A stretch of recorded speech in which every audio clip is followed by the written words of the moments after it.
What's your view on Dodd-Frank and the Yeah, rollback I of the? mean, Dodd-Frank is it's a massive conversation, and quite frankly, a lot of what Kwame just shared with you, some of it is true, and quite frankly, a lot of it's not. It's fake news. I'm not going to say fake news. I'm just Exactly. going to say misguided opinion. I would encourage, because I don't want to get too far in the weeds and try to misdirect your listeners here. I would encourage your listeners to go online and, when you have time today, this week, whenever, Google Dodd-Frank, Dodd-Frank, and just try to read more about the bill, try to learn more about it. It's about a 2,100-page bill. It was primarily targeted at the financial community, and it provided a lot of regulations and rules as a result of the credit and the housing crisis that happened back in 2007 and 2008.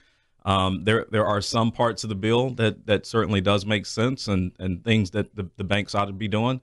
But the reality is that the bill was an overreach. It created a lot of new compliance costs for a lot of smaller banks. And so you think about smaller communities like a Greensboro, Winston-Salem, where a lot of times we depend on smaller community banks that tend to have assets below $1 billion. We also depend on a lot of credit unions here in our region. And Dodd-Frank was an overreach that even went as far as adding additional rules and regulations on community banks and credit unions who actually never even participated in some of the derivatives trading that Kwame just alluded to. It did add additional disclosures related to the derivatives market, and that's the piece that I actually think made sense. The derivatives market, which again, I don't want to get in the weeds on it, it was really a shadowy kind of market, and so there was some transparency that got brought in as a result of Dodd-Frank. But I still believe that just the massive size of the bill and the way it got implemented was just done the wrong way. So yes, there are parts of it that needs to be rolled back.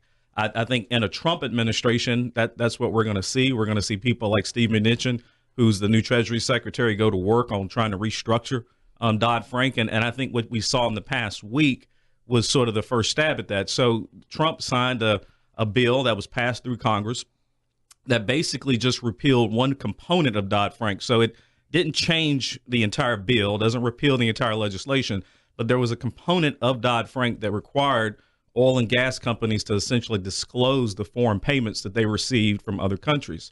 Again, like most legislation and like most rules that come out of the federal government, that sounds great on the surface, right? Like, let's make these oil and gas companies, if you're getting money out of Russia or Africa or China or wherever you're getting these payments from, you ought to disclose that. That sounds great. It sounds great only if every other company that I'm competing with also has to do it as well, if they have to comply as well. And the way that rule got set up, no other company, no other oil and gas company in the entire world actually had to do it. And even our domestic companies, if they wanted to, all they had to do was set up other companies in other countries, just domicile them in another country, and they could actually bypass the rule. So the rule didn't make any sense.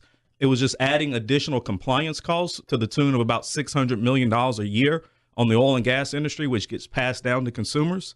And so this past week, Trump signed a bill to essentially repeal that